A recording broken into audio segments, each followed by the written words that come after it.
Yes, ma'am. Yes, sir. Welcome back to another podcast episode of the Let's Talk podcast. My name is Bokang Jiyane. And if you just joined us, man, welcome to the party. Yeah. Listen, we've got a great episode for you today.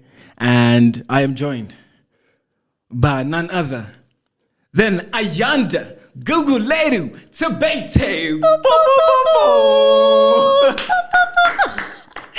Oh, yeah. I love it here. I love it here. Yeah. How you doing? How you I'm doing? good, and yourself, sir? No, I'm lovely. I love it whenever you say Gugulethu. I love it when people put the middle name in there. I had to. Yes. It's not just G. No, what? No. What does the G mean? Does it mean Google? You get me? Exactly. You get me? Yeah. No, we gotta do it. We gotta do it justice. So thank you for actually coming here. I'm excited. I am too. I'm such a fanboy. So if I'm shaking, please forgive me. Please don't tatazel. It's just the excitement. It's just the excitement. Okay. Young Tara. So we're gonna get into a bit of an icebreaker. Okay. All right, because there's so much we need to chop about. Yes. And unfortunately, time is not on our side. It never is. On that note, DM me, email me, sponsors. Nyavonga. Let's talk. You get me? So, just a couple of icebreaker questions. Nothing too crazy. Okay. The first one is, before we start, is can you introduce yourself as if someone else was introducing you? Oh, my word. Okay, I love it. Imagine it being somebody's announcing me at an awards ceremony. I'm about to come on stage. Okay. This is how they do it.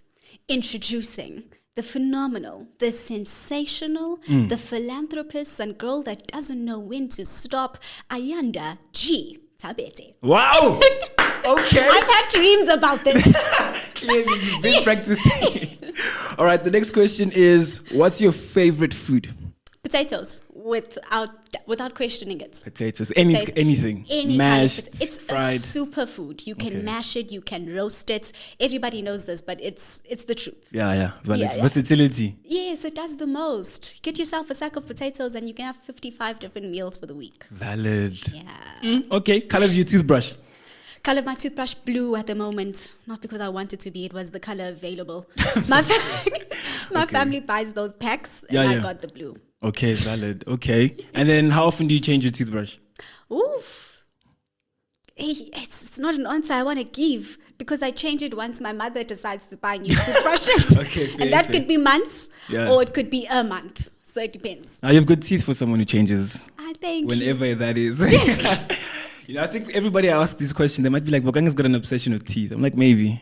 maybe. Just maybe. Maybe it's like the first thing you notice about people. And then obviously it's, why are you here? What do we mean? Do we mean why am I here in life? Why am I at this podcast? No, why are you at this podcast? What made you say, you know what, I'm going to go see this Bokang guy? Honestly, like when you send me the invite, first of all, my first thing that I do is always research what that person is. And by research, I say stalk, but it's nicer to say research. So I went on your Instagram page, I saw your YouTube page, and you have such real and authentic conversations that I wanted to be part of those people that you can have real conversations with. And also just to have you know me and have other people know me and for me to tell my story the way that I like it to be told. No, I love that. I really do. And lastly, it's what's something the listeners might not know about you that you'd like to share? There's been a lot of questions about it. People keep bringing it up. But I am definitely never doing another pageant again in the capacity as a contestant. Wow. Yeah. That's big. My heart is like, I'm having heart palpitations as I said it because now it feels real. Yeah. Yeah. Jeez, what informed that? I just feel like I've entered a different stage of my life, a different chapter. And it's been incredible, obviously. But now I want to be there in a different capacity, doing the empowering as opposed to being empowered. Wow, I like that. Thank Okay, you. we're going to deep that in a bit. Okay. Right now, we're going to get into something I like to call Poem of the Week. I love this section. Oh, my days. So, yeah, it's the time of the show where I give a poem. Well, you're going to choose a poem out of the list that I've been writing. Okay. At random. Okay. And I'm going to read that poem. Right. So it's the only time in the show I can actually be selfish and be like, listen, this is about me. This is a me show.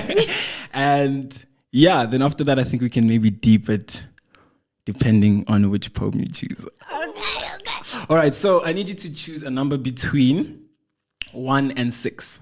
Oh my gosh, my favorite number is 11. This was awkward. Let's go with 3 because it's 3. an odd number. Okay.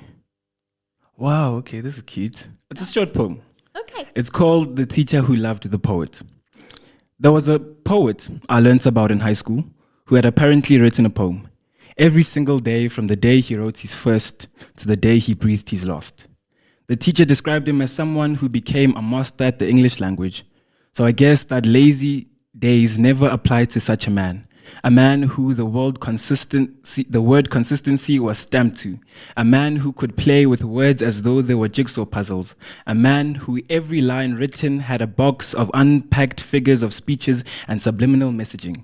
So this is my effort of being the poet the teacher loved. Wow. I love that. Wow, that's actually deep. It is. I love that so much. You know how they say, like, if you open a Bible, the first scripture is probably related to what's going on in your life? Yeah. It feels like with this poem, specifically talking about consistency, which is something I've been struggling with. Wow. I feel like this is a personal attack, Bokang. Crazy. Hey, man, the stars are aligning. You know what I mean? They are. Yeah, this poem actually, I wrote it a while ago. I think a couple of years ago. Yeah. And I don't know who I was speaking to, and I was just like, they asked me like, bro, why do you write? I'm like, I don't know, actually. And then having deeped it, I remember my grade 6 English teacher. Yes. We started doing poetry, and the first time we engaged with like poetry and poems, and literally it was about a poet who really wrote a poem. I forgot his name, but he wrote a poem every day.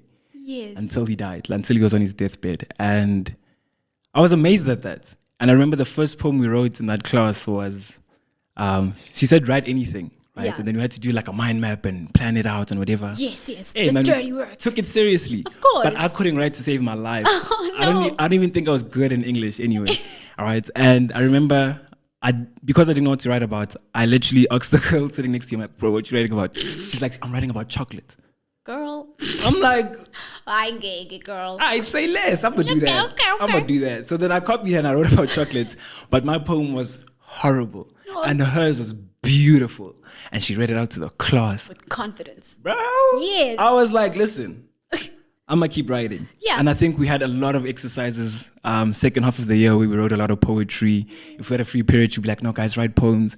And I think that didn't last until Boma grade 10. Okay. And then grade 10, I started writing again, and I haven't stopped ever since. I love that for you. And it was really because of that experience that I had in grade 6. Yeah. But I think insecurities and growing up, you always think you're not good enough. Yes. So especially when it's something new, it's your first time doing it, you assume, how can I do this? Exactly. So I think that's why I didn't continue. After, because there was also nobody saying no, affirming that idea that no, you're actually good, just work on this or whatever.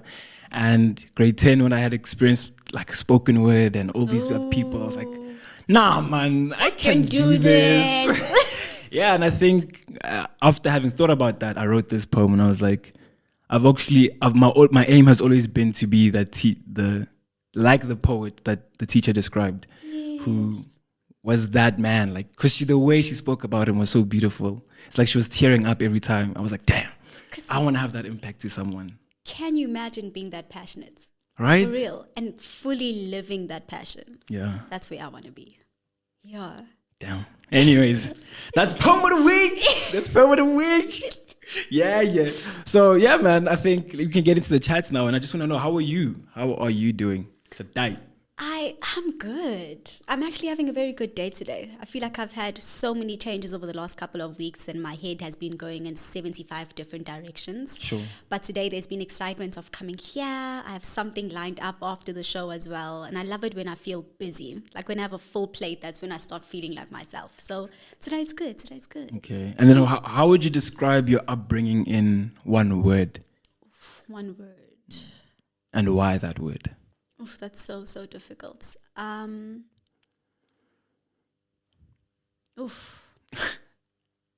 I'm trying to think. I think I'm going to choose the word spiritual.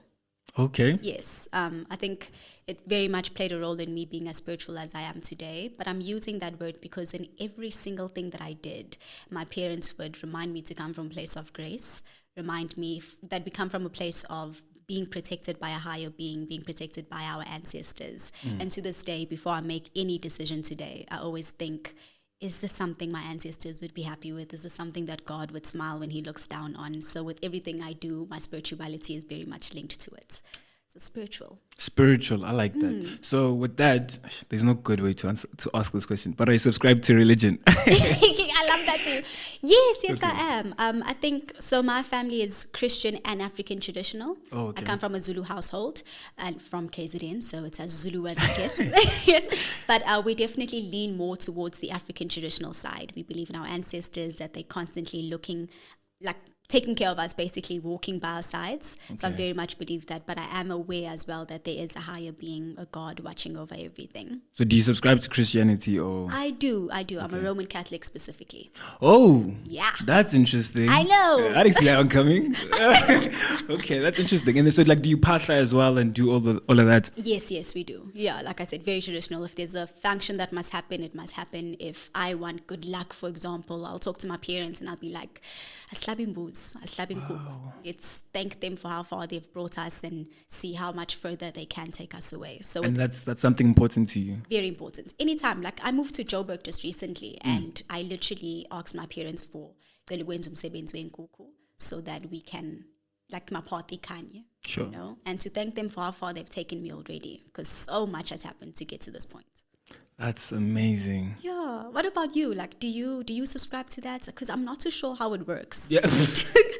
You know, because when you grow up in Yeah. KZN, it's very much a norm. Like most people fair. talk the way that I do, except born agains. Yeah, so tell me about Joburg culture and how it was like growing up this side. Hey man, Joburg I know, but Bokang. Yeah. But I think for me, like I grew up, Christian, Okay. Anglican. I grew up Okay, Anglican. okay, Yeah, yes. but I think still, how do I say it? We grew up very like more religious in the beginning. Like we just attended Okay. church for vibes. Yeah. And Stop. I don't know how to put it nicely. Like it was really just like, it Vibes, was like church, man. Parents said, "Let's go, let's do it." Did it Sunday school? I would be I can driving understand cars. that. Yes. Like we were coloring in like Jesus pictures in Sunday school. Like Yeah. So like my experience was very like vibes. Like okay, it's something we have to do. You know. Yes. And I think God did a work in my family's life where we all just found God.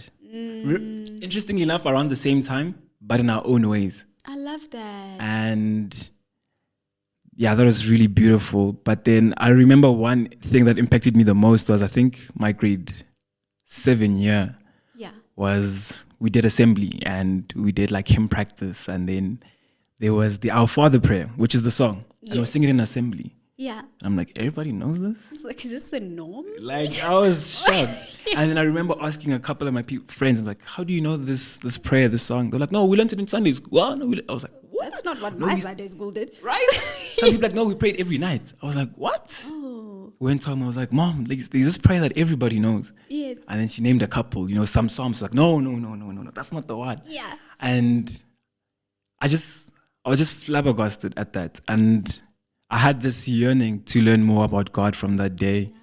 And long story short, went to a church camp, changed my life forever. And yeah, man, Jesus gang one way. I love it so much. But funny enough, even with that, I think I've grown like an interest in African traditional religion Right. for the longest of times. I don't know if I'll ever practice it because of how strong my faith is Right. within Christianity. Christianity. Yeah, so it's weird because I've always been interested because my dad is Ndebele, Right. mom is Sesotho, but they both grew up in very like Christian households as well. Yes. So it's more like extended family, like Yeah. cousins of cousins, where you're like, oh, okay, they pastor, they do this Yes. and whatnot, and then you're like, I see. why aren't we doing that?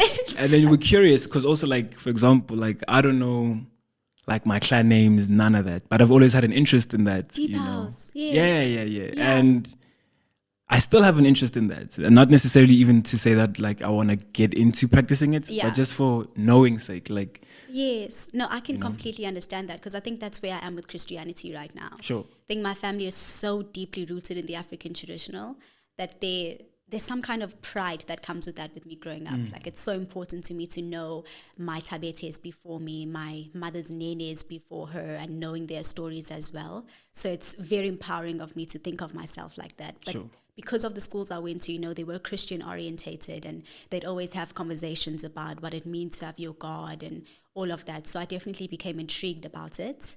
And my grandmother was very much into the Roman Catholic thing. And she really, really got us to go to church, really got us to understand everything that happened behind it.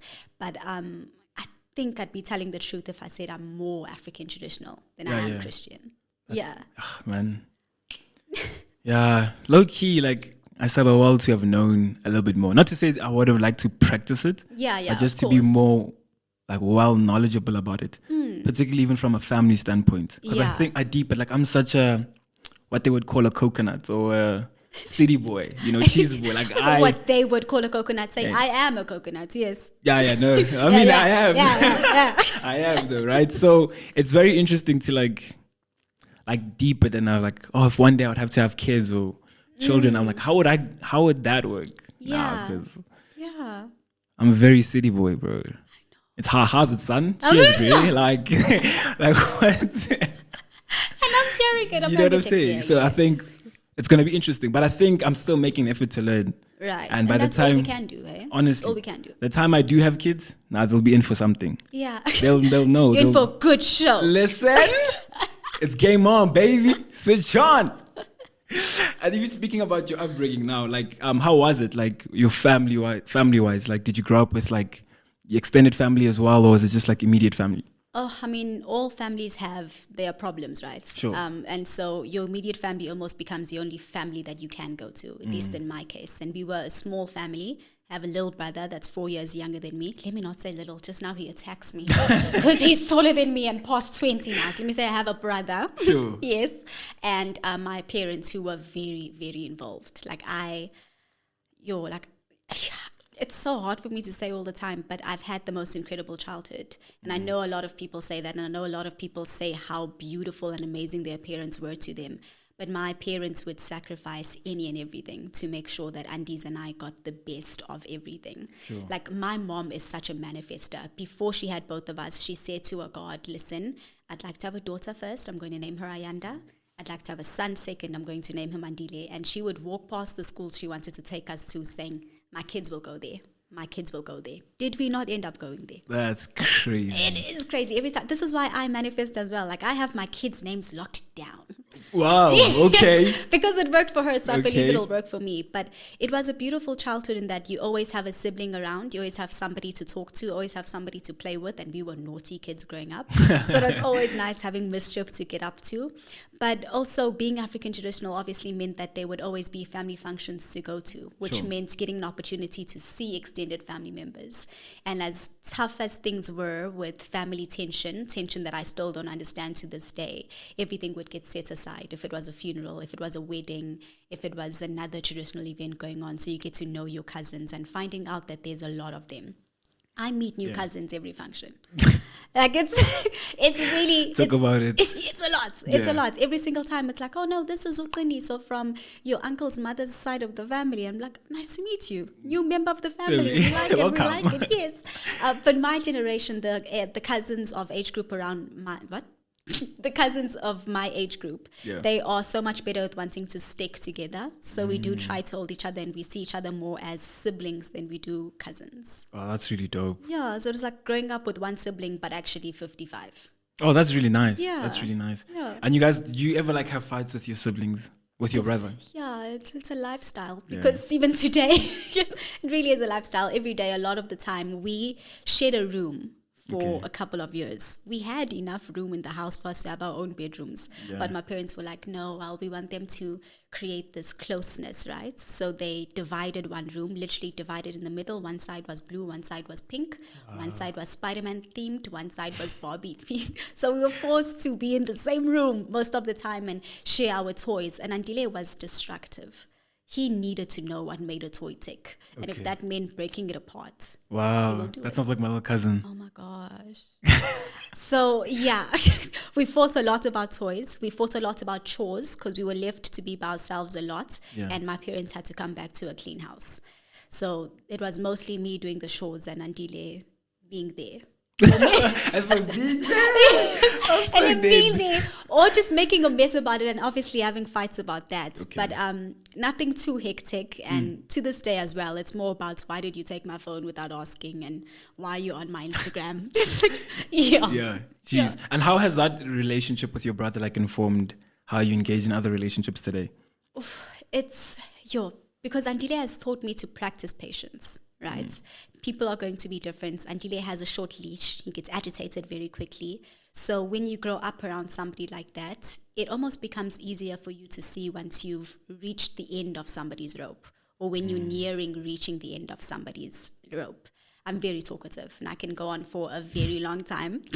And it's a problem because some people, they don't take too kindly to that, or they don't appreciate that, or they don't understand it. So growing up with Ndebele helped me realize that, okay, once you get to this point, maybe slow down or stop a little bit. Okay. So it's helped me cultivate relationships in that I know where I start and I end with other people. That's really nice. That's really I'd nice. say so too. I actually haven't thought about that till now. Really? Yeah. do you have siblings? Yeah, I do. So I have an older sister and a younger sister. So Okay, 2 siblings. yeah, I'm the forgotten child. Yeah. Stuck in the middle. Yeah. Like it's tough also because everybody asks me that. I'm like, yeah, why do you say that? Like you're the forgotten Is it child. real though? Because I know it's common knowledge. It's what the Yeah. general population thinks. But as a middle child, No, it is. And it's worse because I don't say it is. yeah, but like it I think is. what makes Mom it, and dad, it is. don't do that. But I think it's because it's the gender thing as well. Like they're girls and they first and last. Yeah. I'm a guy. I'm in the middle. Yeah. So it makes it worse in the sense that it's like, no, bro, it's like sharp. Like Yeah, like just be a you're man. a guy. Yeah, Yeah, like you're a be a guy. man. Like Yeah. you know. And I think to an extent, I think it might be perceived now that we're older, that like favoritism. Yes. Like, oh, Bokang gets to do all of these things. And why can't we? And it's like, yo, guys, low-key, I wish like your parents were like this little bit much more protective of me. Because it seems low-key that they don't care. But I know they do. Of you know? course, Like, of course. We all do at the yeah, end of the I know they do care. It's just having grown up, it didn't always feel like that. Yeah. That's why I say I'm the forgotten child. I mean, I have an esteem now, so it's good. Yeah, It's it's okay. good, it's good, It's okay. okay now. But yeah, no, it's lovely. Like my siblings are great. The reason even I asked you about the whole like the fights thing was because we fought a lot growing up with my sisters. Yeah. Yo, a lot. Understandably a lot. so, though. But I don't know when it happened for us where we just started like clicking. Like, Yeah. Till this day, I tell people those are my best friends, man. Like Yeah. my sisters are my best friends. If there's anything that I want to do it with them. Like they're the first Yeah. people I call. But it was never always like that. Like we were enemies, bro. Like, listen, like, we were Russia and Ukraine every day, World War III in that house. Like I think my parents had heart palpitations and headaches because of us. It's it. The stories we have, crazy business. But like it's so amazing. I don't know, but I think it also started around that time where we all started like going to church and finding our own relationship with God, that's so which is beautiful. hilarious. I think God has a sense of humor for doing that. Yeah. Yeah, It's bringing you guys together and showing you guys that this is the glue you guys needed to make it work. 100%. I love that. That's such a beautiful story. Yeah, You know? I think so. Shout out, sis. Yeah, big sis, little sis. What's up? Say something. Anyways, even thinking about you growing up and stuff, like what was the first thing you wanted to be growing up? Like maybe you dressed up for it at school. Maybe it was the first thing you thought about or you saw. What was that thing for you? You literally reminded me of the first time I ever thought of that was in grade 1. They made us do a project that was sponsored by Prit, the glue company. Yeah. So what they did is they gave you an outline of a Prit thing with eyes and arms and legs, and you had to decorate it based off of what you wanted to be. Wow. And at the time, my favorite uncle, I have like 15 of them, so I'm not going to name any names, but they'll figure it out. My favorite uncle at the time was a lawyer. Okay. And I wanted nothing more than to be a lawyer. There was no question in my mind about whether or not I'd be a lawyer. So I remember drawing a briefcase. I drew hair on my Prit stick as well, because obviously I was going to have nice long hair and a pair of high heels. And I even put a skirt on top of the Prit thing. Crazy. But yeah, the first job I ever wanted was to be a lawyer, but that wasn't based off of anything except the fact that my favorite uncle was a lawyer. I didn't even understand what he actually did. I just knew that he carried a briefcase around. I'm so so done. Okay. And it kills me so much, especially because now I'm so goal orientated that it's almost shocking for people to hear that the first thing I ever wanted to be was based off of basically nothing. Sure. And I didn't think about what I would want to be until I got to grade 8, where I had to start thinking about that because you start choosing your subjects the following year. Yeah. But yeah, it had never been something that I thought of, that I have to work when I grow up. Yeah, you're like, what? Like, what are you going to be, a lawyer? And I've been saying that for like from grade 1 to grade 7 confidently, not knowing what a lawyer is. Yeah. Hectic. And then grade 8, did that change? Yes, grade 8 changed drastically. Even I changed a lot more. Like I became more serious, more future orientated. Okay. Right. So research started to be like, we started doing research rather. And you know those, I don't know if your school had it, but when you get to grade 8 and grade 9, you start doing career quizzes. Yeah, to determine which field you'll fit in mostly. And my field was health science. Then I was like, okay, let's see. Okay, doctor. Okay, let's see what's on this list. And I had a thing against having a career that everybody knew. Like my thing was, well, if I'm a doctor, it's so typical, knowing very well that that's such a nice job.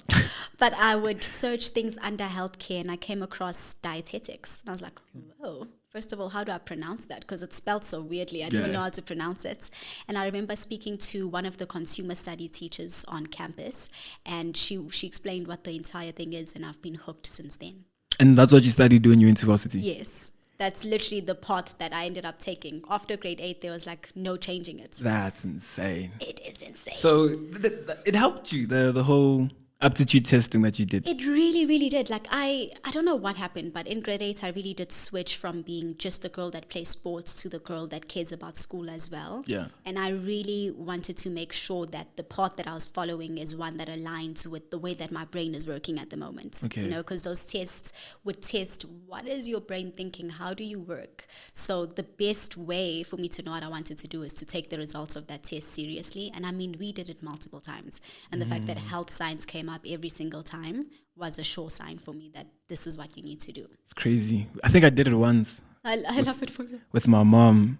And we're like, nah. What did it say? We both looked at each other like, nah. I don't even remember what it says. I think that's how bad, like, we literally walked out. We looked at each other. We're like, nah, nonsense. We left. We left. We said, bye, deuces. We're not going to focus on that. Thank you for trying. Thank you. Thank you for having us. Yeah, no. Because I don't even remember what it said. And it had nothing to do with what I was interested in.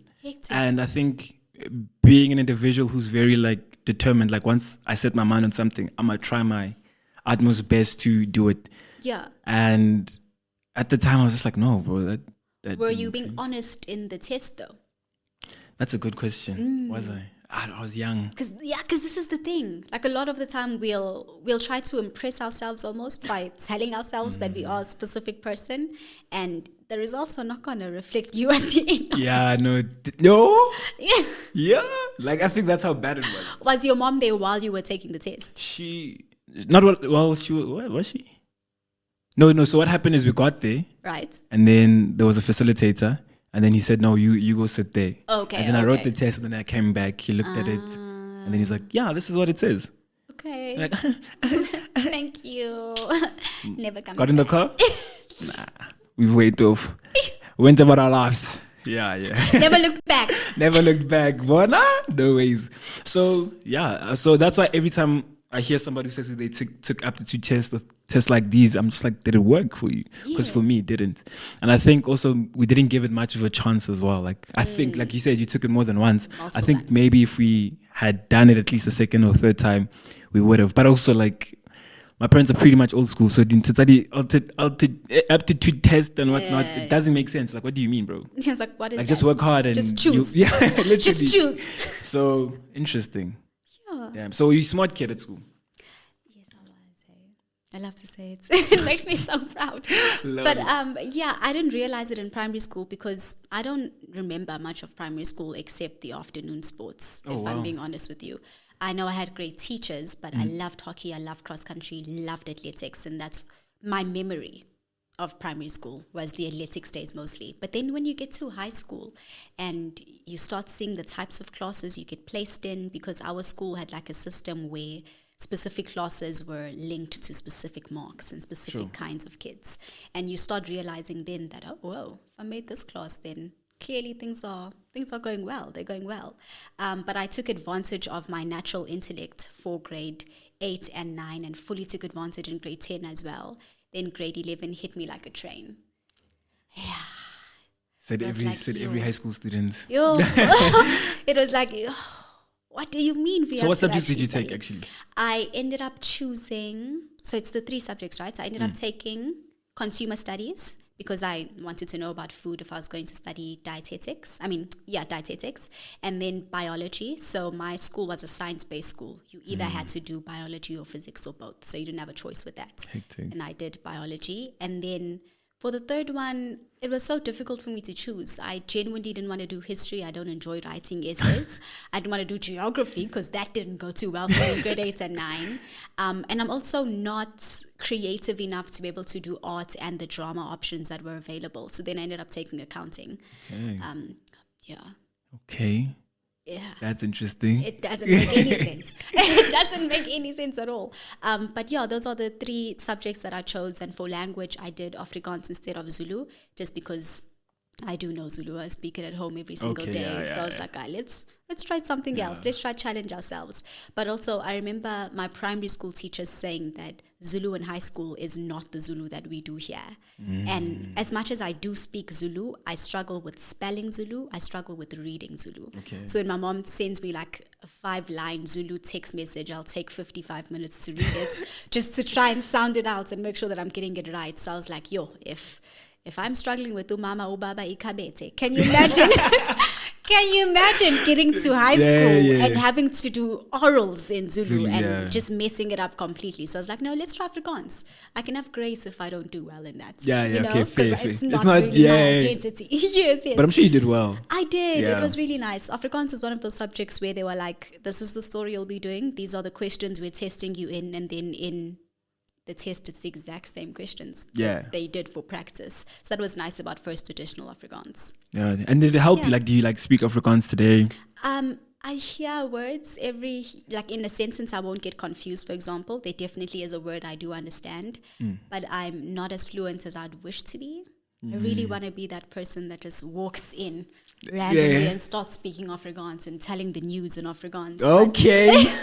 But I'm not there yet. But I am really trying to get better at it, just because I feel like it's also a core language in our country. Yeah. It is. And it pains me to say that as a Zulu person. So it really is. I don't enjoy saying it, but I am aware of how important it is to know. I was actually having a conversation with a friend of mine this week, and I was like, do you know, I've always had this idea at the back of my mind that I feel every individual in South Africa should learn like a Bantu language, so your Sesotho, Tswana, your Pedi, Zulu especially, and then Nguni language where it's either Ndebele, Zulu, Xhosa, and then Afrikaans as well, and English, because English, right? So I think generally, like on average, I really believe that every individual in this country should speak a minimum of 4 languages. Yes. No, this is my thing. Because this is one of those countries where it's not impressive that you speak 2 languages. Yeah, not at all. You learn in English, Eskole in Vele, and Ekhaya, you guys speak your language. Exactly. So what are you doing to do better? You get me? Yeah. You get me. But I think also for me, it's more like what I've realized is that whole saying that Mandela said, that if you want to touch someone's heart, speak in their language. And you see it a lot, particularly with Zulu people. No beef, but like Zulu people, like it's the truth. Zulu people like are so hard on that. Like the moment you speak anything else, it's like, nah, bro, you're not landing. Like you could be saying something profound, but it's not landing. Yeah. But the moment you speak Zulu with them, it lands, right? Yes. But I think it's more like firm with them. Also, Xhosa's, damn.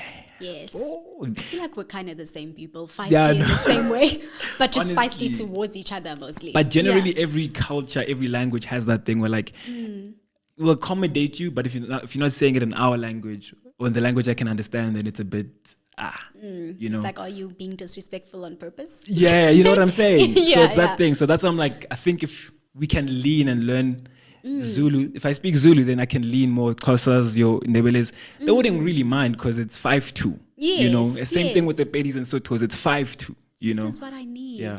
Like I honestly, ever since moving to Gauteng especially, just because, in KZN, it's just if you see a black person, chances are they're going to be speaking Zulu. You don't have to question what language they'll be speaking. But here, I'm still getting shocked when somebody is not speaking Zulu, and I'm like, whoa. Yeah, which one is this one? How did we get here? Yeah. Why are you speaking this, right? So it still does shock me, but I've made so many friends who do speak Pedi, who do speak Sotho, that I want to learn. Yeah. I want to do better. Like I want to be able to say one sentence at least to them, But I'm just emphasizing the fact that it is so important to be able to make somebody feel comfortable in their own language and to not be a bully and say, well, I only know Zulu. Yeah. Because I have been doing that. Yeah, I'm so trying to right my wrongs. No, valid. And even speaking about, like learning and growing for me is Miss SA. Right? Yeah. Your journey with Miss SA, it's like what's been your biggest lesson out of your journey from there? Biggest lesson. It's very hard to narrow it down to one, so I'm going to give you two, I think. Okay. The first one was the importance of representation. I did not realize how important it was for a little girl to be able to see somebody that looks like her. Because when I entered, it became a big thing of, oh my God, it's Ayanda. She's from a rural area. She's on the Miss SA stage. It's Ayanda. She's shorter than I am, but she's on the Miss SA stage. And hearing little girls sending me voice notes on Instagram, sending me messages on Instagram, talking about how incredible it is to see somebody that looks like them on stage. I didn't realize the weight that carries. It made me feel like I was doing something that was so much bigger than I was, because I realized that while it was happening, with all the messages. And I can't wait to see what that representation will look like for my kids one day. Sure. And the second thing was to find the collateral beauty in every situation. So that means when the bad happens, to try and look at the good of that, because the bad happened for you to be able to experience that good. No, don't worry about it. For you to be able to experience that beauty. So one example at the moment is I lost my old Instagram account, which heart-wrenching. Most of my livelihood comes from there. Sure. I was in pieces when it happened. I was like, how will this happen? But at the end of it, I have a new account now that I've created, and I've been on this. I want to rebrand. I want people to know me as a presenter. I want to be known as a host now. I don't want to just be linked with pageantry. And this gave me the perfect opportunity to be able to do so. So as heartbreaking as losing the old account was, the beauty in that situation is that I could do what I've been wanting to do, which is rebrand and to retell my story my way, in my own words. Sure. That's interesting. And when did the pageantry bug bite you that you were like, you want to get into pageantry? It's always been around, hey? Okay. Like growing up, I was, that light-skinned kid that everybody was always like, oh my God, you're so cute. Like, this is how Miss South Africa uncles and grannies would always say that. So I was always hearing Miss South Africa growing up. That by the time I was in final year and I saw the entries, something in me literally just kicked and said, this is actually your That was your first pageantry? No, my first paget was Miss. It was 1 year before that. So I did Miss KZN Queen. Yes. Yes, let me tell the story properly. Yes. All right. So, so obviously growing up, hearing Miss SA a lot. And then I came across, I don't know if I came across it or if somebody told me about it, a Miss KZN Queen pageant that was happening. And my mother was like, let's just try. Let's see where it takes you. I think I was in university at the time as well. And it was at a time where, for some reason, I had a lot on my hands. It must have been first or second year.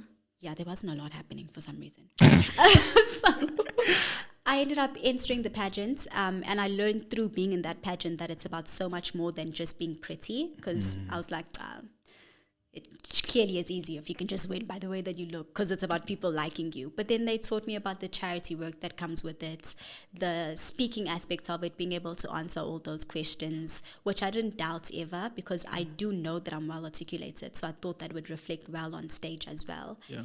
And during the competition, I had no doubt in my mind that I was going to win. But that's because with everything that I do, I don't leave room for disappointment.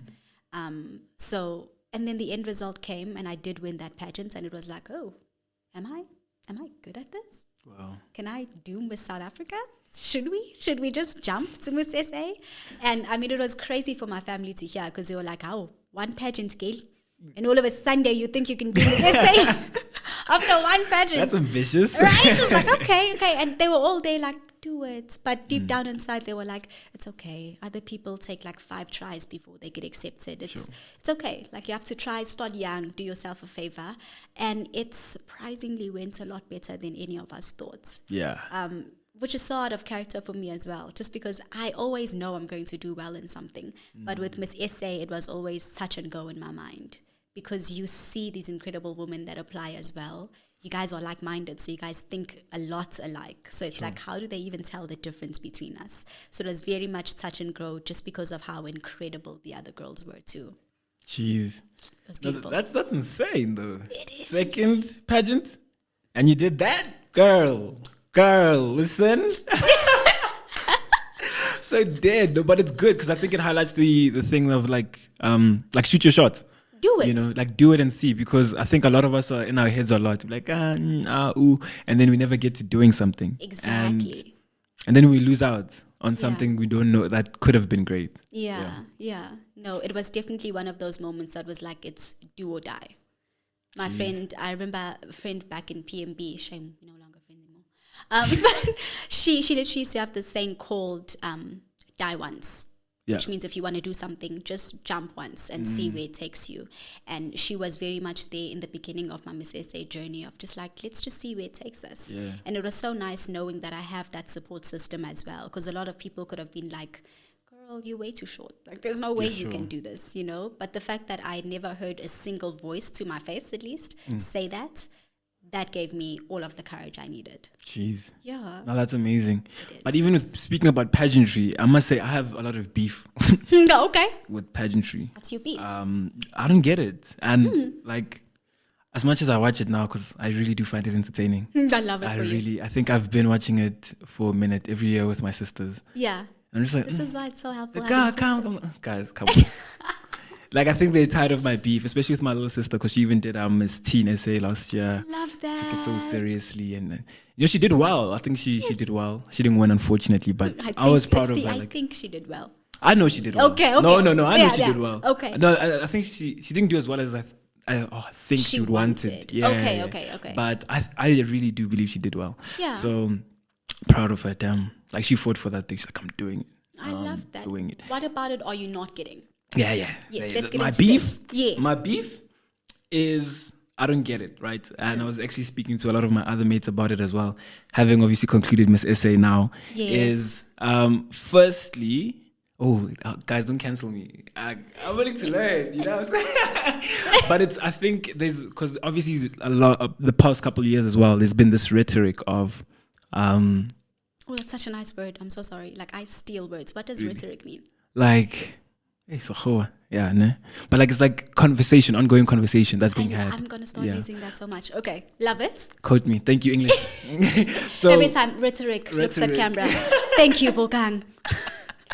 But yeah, there has been this rhetoric going on about how of beauty standards. How you know, also Miss SA is trying to like cut down on beauty standards, kind of thing. Like, maybe make it more inclusive to a certain extent. Okay. And I don't believe that to a certain degree. Like, I think the more we do stuff like this, it perpetuates an idea of beauty standards. The reason I even say this is because Miss Alabama was a big lady recently, and the internet just went crazy. Yeah.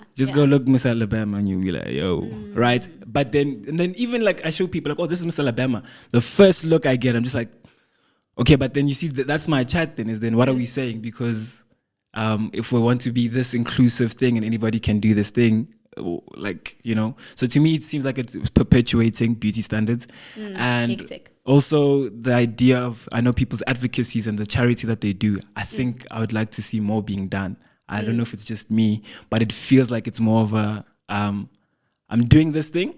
And it feels like a stepping stone. I think someone said that once. It's like, it feels like it's setting you up for your career and doesn't set you up to serve like you said you would when you're on that stage. Yeah. So yeah, that's how it feels like. Obviously, semantics can be discussed. But but I think generally that's how it looks like and that's how it feels. And I think those are my two biggest beefs about it. And I'm just like, certain things, I get it, but I'm just like, if we're just gonna like have double standards about it, more like on the beauty standards of stuff. I'm saying let's just call it is that we want this, we're looking for this, that's the standard, and that's what it takes to be in this competition. And let's do that. And if it's something that sets you up or young girls up to be great in life, then let's do that. And let's not sugarcoat it or make it something it's not. Yeah, I think that's my beef with pageantry. And I was having this conversation with the pageant we're having on campus. Yeah. And I was speaking to one of the contestants and I was like, girl, let's keep this. Like, why are you doing this? She was like, beauty with brains. I'm like, girl, stop. Let's be real. Like, it's just me and you, man. You know what I'm saying? Yes. So I think that's really where I think I could have articulated better, but that's my beef with it, yeah. I think those are some very big guns, hey, that we are throwing, and all rightfully so. I think especially coming as a person who's never been in a pageant yourself. I don't even know if you have. No.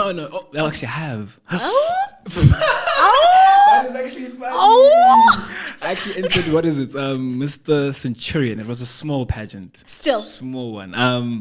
Yeah, in Centurion. And yeah, it was funny. Yeah, I did. But see, also male pageantry and female pageantry is also completely different. Sure. I think you can attest to that. But as a person speaking as an outsider, it's completely understandable everything that you are saying. I do think, though, that we need to give the industry some grace and understanding that change is uncomfortable and change takes time. This is the first time in years since pageantry has started that the conversation about inclusivity is happening. Yeah. Right? It's never been something that we've thought about before. Before, inclusivity for them meant black people can be in pageants. Sure. Great.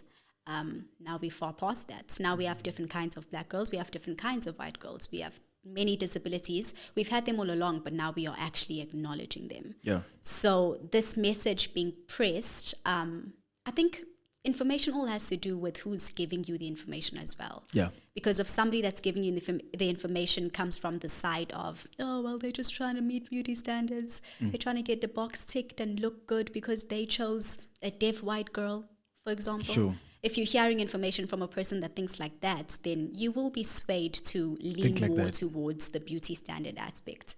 But if you're listening to somebody that's having a conversation with you about, listen, this hasn't been seen before. We need more girls like this to be comfortable with showing themselves. It's making a difference in such a bigger way. Like with this recent winner that we have, Mia, for example, with Miss SA, she's deaf. A lot of people didn't even know that was possible. Sure. And our population has so many deaf people that knowing that can be a reality is clicking. It's clicking something and then boosting them somehow to say that, okay, if it's not pageantry that I'm going to, I can do whatever I can set my mind to. Right. Fair. And what else did we talk about again? The Oh, yes, no, the platform, like yes, your platform. advocacy. Yes, advocacy. That is a big thing. I'm not going to lie to you.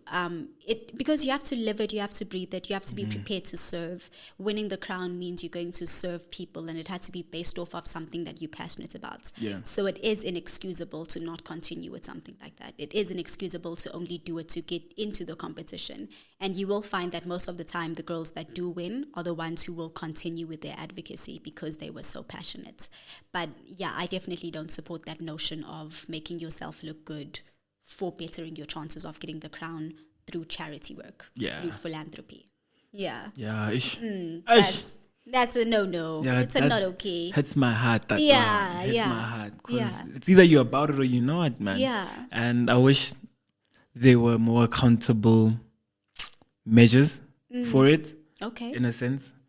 But maybe I'm just being, it's wishful thinking on my side, maybe. But yeah, I just wish there was. Yeah. Because it's a huge thing. Like when I think I'm very much action orientated. So when you say something like let's do it. It's it's okay. It's one thing to fail, but it's another not to do. Not to even try. Absolutely. So, yeah, I think that's just my beef. And I hear your chat, and I just wish these pageant bodies would communicate that more effectively to everybody else. Their silence is really deafening, and not even their silence is actually communicating a lot, rather. Yeah, especially right now. And it can be miscommunicated if they don't change the narrative or make the narrative clear. You know what I'm saying? Because now speaking to you, I'm like, okay, cool, yeah, I can give them grace. In the next 3-4 years, let's have that conversation again and see. And exactly. You see, exactly. so I'm okay with that. Yeah. But why aren't they saying that? This is I think, once you in an industry, I think you think only the people in that industry care about it because it's a common conversation. I remember in my year 2022, where the first big change that was being made the following year was them bringing up the age and allowing women that have had a baby to enter before, because that was never a thing before. Yeah. And I remember us having breakfast the one morning, top 10, the Miss SA team breaking the news to us. So they were like, how do you feel about this? Let's have honest opinions about where this could take pageantry, what this means for you. And at the time, I'll be completely honest, I was taken aback. Yeah. Because especially growing up in the rural areas, the pageant girls were seen as the good girls that take care of themselves growing up. They weren't with boys. They didn't play that game of boys. So now you're saying that a person with a child can enter. And in my head, I was like, what does that mean for the little girls? Does that mean that, it's okay if I have a child young because I can still enter Miss SA? So that was the first reaction that I had. And I remember Lebo, she said something so smart. And she said, it's not just about that. It's about... a lot of the time we find ourselves in situations that we don't have control over. And sometimes people want to have kids young. It's not even a thing of there was a traumatic situation. But should those people be excluded from opportunities that other people their age have just because they chose a route that was different, just because they chose a route that was socially unacceptable? And as soon as she said that, I was like, girl. I was like, should they? Sure. I really was asking myself that question, like, who am I to say, you had a child when you were young, this is not for you, you've chosen a different path. Who am I to say that? Who am I to have control over that? So it's definitely translated to us as the pageant girls in the competition, but I do think that you are onto something by saying that that needs to be translated better to the general public, especially after this year. The Miss SA brand had gone through so much this year, and I think communication is something that needs to be practiced in a better, seamless way. Speaking about that, since you brought it up, obviously the whole Chi story has been going on and on. What are your chats on that? Oh my God, this was so difficult. Yeah. It's always so difficult to watch just because when you see comments like this, you instantly think of yourself during your time as a contestant. Okay. So I'm just thinking of how much of a mental and emotional strain seeing comments like that would be for me. So I wasn't even focused on is she South African or not. I was focused on how does this girl continue with this competition? Like, does this competition mean anything for her anymore if all she's doing is proving her citizenship as opposed to proving her capabilities of being a humanitarian, of being a good speaker, of being a model, So it's definitely not something, one thing about me that you'll learn is I don't put energy into something that I think will fester badly in the end of it. Wow. So I definitely didn't follow what was going on in terms of her being South African or not. Yeah. And I stayed away from reading about that on TikTok as well. The only thing that mattered to me was, how does this girl continue with this competition with all of this hate on her shoulders? If she doesn't do well, it will backlash. If she does well and win, it will backlash. How is she dealing with it as an individual? How is the organization helping her deal with it? Because I wasn't seeing too much of that as well. Yeah. But it's heavy. No, it is. I only started following it once the petition came out. Because I was like, Kanchan. The one they sent to Home Affairs. No, not that. The petition where they were like, sign this to get her out of the competition. Oh, hectic. And I was like, Kanchan. I was like, whoa, it's South Africa. That's a bit crazy. I was like, it's getting intense. Like every single year, there's something that happens with the Miss SA organization. There's always somebody that does not understand pageantry that comments on something, and there's always going to be a big group of people that add their 10 cents as well. Yeah. But I didn't realize that this was going to become such a big thing. You know? Nobody did. And nobody saw it coming. 3-4 weeks it's been. Nobody saw it coming, and I was like, how did we get here? And then I see the statement from Home Affairs, and I was like, this is terrible. Yeah. To find out something this big about your identity as a 23-year-old at the same time as an entire country, like, how do you move forward from that? Yeah, that's a bit tough. How do you? But it gets crazier because I don't know if you heard this week she agreed to. She agreed to participate in Miss. Is it Nigeria Universe? Yes. Yeah, Nigeria Universe. See, that's when I remember when it gets more complicated now. Yeah, when I saw the post, I was like, are we doing this out of spite? Are we trying to be petty? Are we trying to show South Africans that, well, if you won't accept me, then I will go where I am accepted? And I mean, I'm not saying that she's not validated in wanting to prove us wrong, Sure. but I am also saying it's okay to take a breather. It's so important to go through something and to be able to take the time to reflect on it before doing something else. I think this decision was made so quickly. Yeah. I mean, I don't know her personally. I don't know who was helping her make the decision. But sometimes you just need to take a break.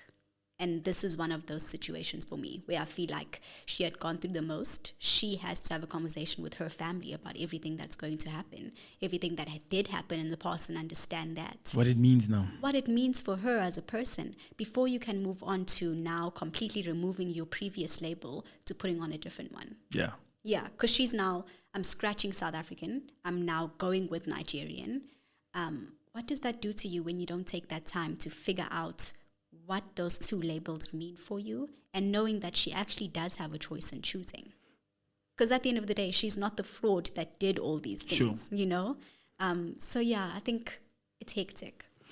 Eish, yeah, but it's also like the socials are not kind as well. They are not. SA is beefing. Now Nigel's beefing with her after she made that statement. Oh my So God. like I don't know. Like to me that mental gymnastics that's going through my head, that would be going through my head would be insane. Yeah, because what does this mean? Like you think you belong to one group and now you're being thrown onto the corner of the other group who's also not willing to accept you. Yeah. But it's also this, like we don't like each other as Africans. Yeah. That's where this all stems from. This is where this all stems from. Like it's awful. Yeah. I genuinely don't know what to say about it, just because everything that we say to each other always comes from a place of hate. You know? It's hectic. Yeah. That's that. Wrap it up. Sips on water. So obviously now, that's the Miss SH done and tested. So much we could speak about pageantry. I just like having beef and discourse on it. I love it for you. I'm low-key a fan. Yeah. I say I'm a hater, but I'm a fan. But watching every single Miss SA that's existed, is that low-key? Oh, yeah, low-key. And now obviously you've moved past that now and getting into your MC presenter bag. What influenced that decision and what can we expect from you in that? I think the beautiful thing that I learned from pageantry that kept being reiterated to me by fans, by other pageant girls, is how well-spoken I am. Like how well-articulated I am. And then I was like, okay, this is a skill that I didn't really focus on, that I knew I had, but I wasn't focusing on the fact that I have it. And so I was like, what can I do with this skill? Where can I do well with this skill? And TV presenting was just brought forward to me. It was like, okay, this is such a beautiful space. You don't have to put on a face. All they're asking you to do is to be yourself. And they're asking you to give the news, right? Yeah, just tell us about where we are, what are we doing? And I can do that any day of the week. So I was like, okay, let's give this a try and see how it feels. And after the very first insert I ever did for Espresso, I was like, this is what I want. This is where I want to be. And it was so crazy. Like my first job was so messy. Like you got that first script. It was so bad. It was so bad because I was doing an insert. It was for TKZN with Espresso. Okay. And that's always, you do like fun activities. Yeah. And my character is that. Like I can be a serious person, but my personality is definitely more relaxed. So they were like, no, you would be the perfect person for this. Let's try and give it a try. I mean, let's try and do it, right? And we did it. And I remember we had to go on quad bikes for one of the activities. Hey, there I am, Fast and the Furious. Do I not turn a corner, flip over, have the quad bike bounce on my back? Madness. Nobody could believe it. Everybody was panicking. Because also, I am so small. Everything, I think when something happens to small people, it just looks 55 times worse. So when they saw my body fall off of the bike and the bike like jump on me, they were like, oh.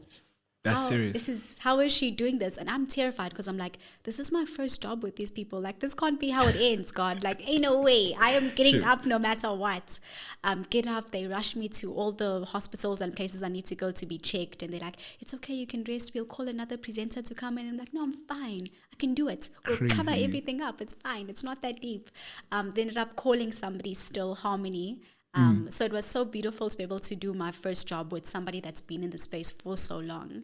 And also them giving me the opportunity to carry on even though I butchered that bike. It was over. Yeah, it was such a crazy experience, but it was so beautiful in that the people that I got to work with were teaching me about the space as it is, not as the world sees it. Okay. So saying that, yes, you're a presenter now. These are the things you need to know. These are the things you need to be good at.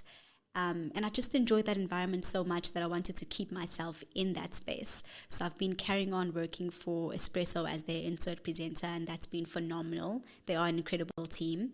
But now I want to move into an area where I have my own show, Okay. Where I'm known as that girl that's the presenter of, what's an old show that I love? Top Billing. Okay. I want that to be my go-to. Like, I don't want people to say, oh my gosh, the Miss SA Ayanda Thabethe, which is incredible for what it is. But if we can go to Ayanda, the presenter of Top Billing, whoa, that's where we headed. That's what we're trying to do right now. So is it more a TV thing? Definitely more a TV thing. I would definitely be comfortable with radio as well. Yeah. But where I want to be, where my dreams take me to TV. Okay. All right. Okay, because I was wondering, because I know radio is a good place, and I think you'd kill it there for some reason. I feel like I want to do this as well. Like Podcast! For real, like you've made me feel so comfortable as well, just because a lot of people say that this is a conversation, don't worry, it's going to be great. And then you get there and it's like, so what year were you born in? Tell us about your grandfather. It didn't feel like that at all. It felt so natural. It felt like a conversation. And I'd really like to be in a space where this is a constant thing that happens. Yeah. No, you'd kill it. Nah, no, you. Stop. Say it No, louder genuine. to the camera. To the camera. Nah, she'd kill it. Nah. Listen, yo, ETV, give her that show. That's ABC where you at, though. Where you at? Okay? Moja? Nah. Stop. Moja relax. Nah, I'm just playing. But genuinely, like, I think you this is for you. And I feel like the transition for me was seamless. It made sense. Thank you. Like, I didn't see... Yeah, it just made sense. I was like, she's presenting. I was like, yeah, as you should. It's like, I love this. Yeah, I love yeah, it yeah. when people say that as well. Because, when you believe something, obviously it's great that you start and believe that. But when you hear it from other people, it validates that, oh, this is actually where I'm supposed to be. It's my mom, it's my dad, it's strangers that I don't know. It's my little brother. And he has a lot to say about everything. But when he says that you're doing well, that's when I know that, oh, okay. I really am doing well. I really am. I Something's can't wait to happening. see. Is there other besides emceeing and presenting? Mm-hmm. Or is there anything else in the entertainment space that you would like to try? I will be honest with you, but I'm saying this terrified. Lol. But I definitely would like to enter the acting space at some point. I think it's such a beautiful art, so I need to give myself the time to educate myself fully in it. Yeah. So that means finding the time to do that firstly. But it's something that I do want to test out and see what that would look like, see if I can do well in that space. And also just to understand the art behind it. Because I think a lot of the time we focus on, oh my God, she looks so stunning. That character is incredible. But it's like, how do you get to portray a character so well that I don't see the real you? I see that character alone. So it's going to be an interesting journey of trying to figure out what that's going to look like for me. Hello, Actor Spaces. Hi. That's all I'm saying. Enough said. Enough's done. Enough done. Yeah. No, but that's interesting. I actually did think maybe you'd be interested in acting. I don't know why. Yeah. I don't know. And I see myself, my dreams are so weird. I genuinely see myself as like, a G.I. Joe. Oh, yeah. Like that action. kind of acting. I mean, action. You are active and stuff, so it makes sense. Like, yeah, man, I want to be killing bad guys Ooh. in movies, doing those stunts. That's the kind of acting I mean. I don't want to be the let's kiss the girl. Okay, cool. You don't be typecasted. No. I want to do action. All right. It's like they're doing backflips. Oh, it's for backflips. I want to be the next Rocky. Okay. Yeah. Leading woman. Young Tala. Exactly. No, that's dope. I think you could do it, man. And I wish you all the best for that because, man, this industry is, I think it's just all about learning and appreciating the art. Yeah. I think we can do it. Yeah. I mean, there has been a lot of talk about how a lot of industries, be it radio, TV presenting, acting, how there's been watered down, what is it? Presentation of the arts. Yes, yes, right? yes. It's really now been about aesthetics, bookings, and numbers. 100%. Yeah, and I agree with that. it's unfortunate, but I think that doesn't mean those of us who care about the art form should let it go. And those people who are trying to get in the art form doesn't mean we should now put barriers there and be like, nah, stay in your lane. Yes. I think we should be more, I don't know what's the word. Sesotho is losing me now. Hey, kuningi. I'm also trying to think. But yeah. Moving on from that stuck word, as a person who's been in the acting space, I'm not too sure if you did you study to be an actor? Are you studying to be an actor? Or is it just something you have a passion for? Yeah. Well, for me, I've been doing drama classes since I was 8. Okay. So, yeah, Yeah. So I think, it's been that. And I think, going to school, it is something I'm studying. Yeah. More the theory part now. Yeah. How big of a difference do you think that makes to be able to carry out a role? A huge one. Yeah. Because training does do a lot. Because I think it opens up to your amounts to like, I think somebody said this once. It's like when you train, you have a bag of tools in your arsenal so that when it's time for war, you know where and when to access those things. So that's what training does. I mean, natural talent is great, and there are those people like you go to sets and be like, bro, I didn't study for this, and obviously circumstances. But some people just have natural talent for this thing, and it doesn't take away my experience. It doesn't take away their experience as long as the work can be done, and there's respect for the art. So, hence I'm saying like for me, it's not. Like studying is great if you have the opportunity, but hey man, if you have the talent, rock, bro. Like just rock. So I think for me, it does have a big difference. But I have seen for other people as well who have natural talent and do like classes or have like an acting coach and do those things. Put in the work, yes. It really does help. It just elevates them that much more. You thought they had something, but there's so much more to see. Level 25. So it's really beautiful to see. So I'll always encourage people, even if you are so talented, I'll always say like send a class or two, get an acting coach, do this, because it really does take you to the next level. And it's even better if you have that natural talent. Understandably. So which acting coach do you want? I got a few. Jotting down some names. I got a few. Jeez. Okay, time is running out, unfortunately. Ain't no way. Right. But before we wrap it up, I do want to talk about your relationships, right? I did stalk you a bit. You're in a romantic relationship. Yes, I am. With a bit of somebody. With a bit of somebody. It's somebody. Yeah. So I have a few questions now, romance related. And my first one is, do you believe in soulmates? Yes or no, and why? Okay. I was like, okay. I absolutely do. I do, man. It's just so hard not to. I think I grew up in a household where my parents were soulmates. They were lucky enough to find that right match. So it's so difficult to not believe in it when I've seen that kind of love and how it exists and how it manifests itself in a romantic relationship. That's interesting. Oh, I love a girl. Yeah, very much. It's a problem. I love. The next question is, how soon is it? How soon? Yeah. What did I write here? Oh, how soon is too soon to tell someone you love them?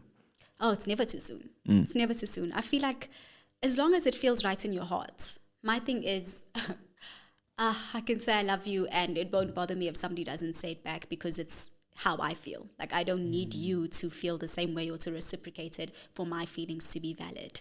So if that means, hey, after 10 minutes of having a coffee with you, I'm in love. I'm like, I love you. Wow. Yes, let's take time to get to know each other. Let's talk more. But right now, my heart feels like I love you. Wait, let's do that. Sorry.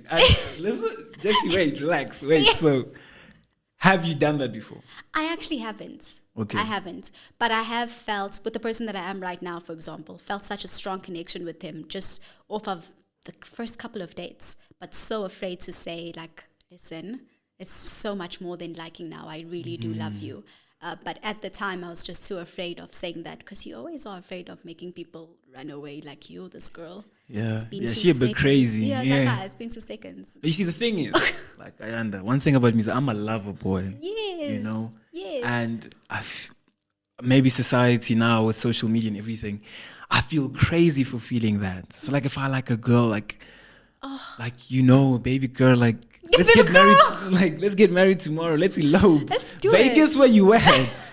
You know what I'm saying? Yes. So when you say that, it's like then clearly there are a few more people who feel the same way. Yes. But the moment then you do something, then someone tells you you're overbearing or you're moving a bit too fast. That's the scary thing. Because my thing is, just because I told you I love you, it doesn't mean I'm saying let's get married tomorrow. Yeah, I'm saying I love you. I love your energy. I want to know more about you. I want you in my space. I want you to know me for who I am, not just the version of Ayanda that other people know. Yeah. I'm not saying get on your knees, get married, send a house to my father. I'm not saying all of that. Yeah. Like, I think we've become so afraid of the statement I love you, and we've put so much weight on it that people have almost become paralyzed when it comes to saying it, because I do know a lot of people who are afraid of even saying I love you. Yeah. Yeah. Jeez. Next question is, do you believe in love at first sight? Why or why not? I don't. Okay. This is me answering myself and you at the same time. I don't. Yeah. But this is just because I am attracted to people intellectually. Wow. So if I haven't had a proper conversation with you, it's very difficult for me to get to a point where I'm like, oh, I love you. You can get my heart racing if I see you for the first time, like my man now. Oh. Absolutely. First time I met him, I was like, oh, this is me. Shout out Ayanda's man. This Yo, is me. baby. Yes. I was like, oh, whoa, this is great. But it wasn't until after the first date where we had a conversation where he took me aback. Okay. You know, it took me aback so much. You know, somebody that isn't afraid to show you that I am not all good. Like, I'm not just Batman. I have some Joker in me as well. Somebody who has the confidence to show me that on the first date, who's just like, this is the way I am, take it or leave it. That's the kind of confidence I need in my life. Sure. Right? So for me, sight alone isn't enough. I need to have that conversation. Jeez. And then second last question. What is your love language? I have so many love languages. What is that one? The one right at the top, I think, one. is, I think it's service. I think it's doing. Wow. Like I'll clean your place. I'll leave Is this out how the you mud. receive love or give love? Give love. Okay. Yes, so how I give love is through service. I like to show you that I think about you so much that I do things before you ask me. And it's something that happens naturally. Like, it's not something that I'm thinking of in the back of my head. Like, yo, let me make him coffee so that he thinks that I'm constantly thinking about him all the time. No, it's something that happens naturally. Okay. And I think the way that I love to receive love is through touch. You know, Wow, and that okay. kind of affection. Like, I want you to always want me. Said every girl ever, but that's Yes. a story for another day. The other question is, what is the most romantic thing you've ever done for someone? Lapa, I'm not a romantic. I'm trying to think. Really? One thing. Wow. One thing, because it doesn't feel romantic when I do it. Okay. But I do this quite a lot with my partner as well. Like so he works very odd hours. He'll come home either like at 9 at night or 5 in the afternoon, depending on the shift that he's on. But what I'll do is I'll write little notes about things that I do like about him, especially if I feel like he's had a tough week. And then I'll put it in the kitchen drawer, in the drawer where he keeps his shaving cream, in his underwear drawer. You know, a drawer that you know he's going to open. But he lacks patience so much. Like, he can't wait until he needs to open that drawer. He'll go around. As soon as he finds the first notes, he's just like, oh, let's see where else. Where else did you put them? Where else did you leave them? And I love it for him. But I think that's the most romantic thing I do in my current relationship. That really is romantic. No, What do you mean you're not a romantic? I am a romantic. What? No, that is so cute. Dear future wife. That's what I'm Start writing saying. those notes. You know what I'm saying? Get them ready.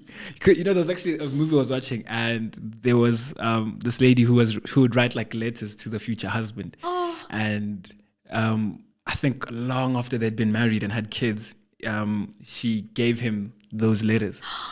And I was like, yo, I would cry. I would literally fall cry, apart. Honestly. I'm just, please, can somebody start doing that? I'm so dead. So I want you to look at that camera and shout out babes real quick because clearly. My babes, I love you so much. I actually love talking about you so much. I haven't stopped smiling since we brought this up. But you know that we're a team and this team is solid. Love that. Oh, Ayanda. Damn, time is not on our side. It never is. We're going to have to wrap it up. I hope you can come again. I will. Sometime. This is like my home now. Yeah. Yeah. Listen. Said it on camera too. She can't take it back. She can't take it back. Listen, comment down below. Say we want a bag. All right? Yeah. And before we leave, right, what I do is I call this the book of icons. Right, and what happens in here is the previous guest writes a question for the next guest without knowing who they are. Okay. Shout out Stephen Bartlett, my guy. Heart palpitations. Yes. Okay. So what I need you to do is read the question that's here. Okay. You're gonna answer it, and then after that you're gonna write my own question for the next guest. Pageant girls trying to come out. All right, so let's get it here. All right. It's the last question at the end. Kidokes. Let's see. Oh, such different handwritings. Yeah. I love it for us. What are you most proud of? That's a big question. It is a big question. I think in this day and age where it's so easy to change who you are in the way that you've grown up, I'm most proud of the fact that I am still carrying the teachings of my parents and that I still want to pass that on to my kids. Wow. Yeah. That's the thing you're most proud of. Most proud of. Because I know in any space that I go in, I'm going to be Ayanda Thabethe, this one, regardless of what that space looks like. And to have that kind of confidence is something I hope to instill in my child as well. And there we go. And there you have it. There you have it, ladies and gentlemen. Boys and girls. Listen, Ayanda, thank you so much for coming. It's really been a pleasure. I've been gassed from the moment I sent that email. I emailed Ayanda, guys, I finally did it. Because it really takes a lot. And I don't think a lot of people understand how much it takes to the people who play an impact in your life to really you want them to be hey, Sokhoa. Stop it! But the people who really make an impact in your life, once they buy into you in some way, shape, or form is really amazing. And I think my sisters are annoyed. They're like, yeah, cool. My sister even called me yesterday. And she's like, how did the interview go? I'm like, no, dude, it's tomorrow. That's how much I've been talking about it. It's like, not yet. Not yet. Relax, I'll tell you. So really thank you. From the moment you posted your video, I've been a fan. For Miss SA, and I think it's really amazing to have seen your journey throughout. And when you started your new account, I was like, hey, no ways, what's going on? Jan. My sister. So then only when I found out that, oh no, it got hacked, I was like, damn. Okay, cool. Yeah. But then I was one of the first 1,000 people to follow, and I'll say that with my chest because I'm a fan like that. You know? I knew, I noticed immediately. So I really want to say just thank you for being here. Thank you for being the individual you've been. And I really can't wait to see what more you do in the game, in your life, and with people. So thanks you again. Thank you for having me. This has honestly been beautiful. Oh, stop it. You're making me blush. So anyways, for the people that don't know, where can they find you and what can they look out for next? Okay, do I say this to you or to camera? To the camera. I love my camera time. The easiest way to find me will be on social media with my new account, Ayanda G Thabethe. That's Instagram specifically. On Facebook, I'm Ayanda Gugulethu Thabethe. But all of my contact information is on those pages. And next, you will be seeing Ayanda all over TV. Ayanda's going to be that presenter, that go-to presenter. There we go. Manifesting. There we go. And thank you so much. Here's the pen to write in the book of the icons. So fitting. Bona, you know Thank me. You. And you're my people. There we have it. Superstar Ayanda Gugulethu Thabethe joined us here. If you want her back, comment "we want her back" in the comment section. It's really been an amazing one. If it's your first time here, please remember to like, comment, and subscribe. And if you're listening, please also just leave a comment and a rating of 5 stars because you love it over here. And until next time, it's been lovely. It's been great. Until next time, danko is thank you. Shoo.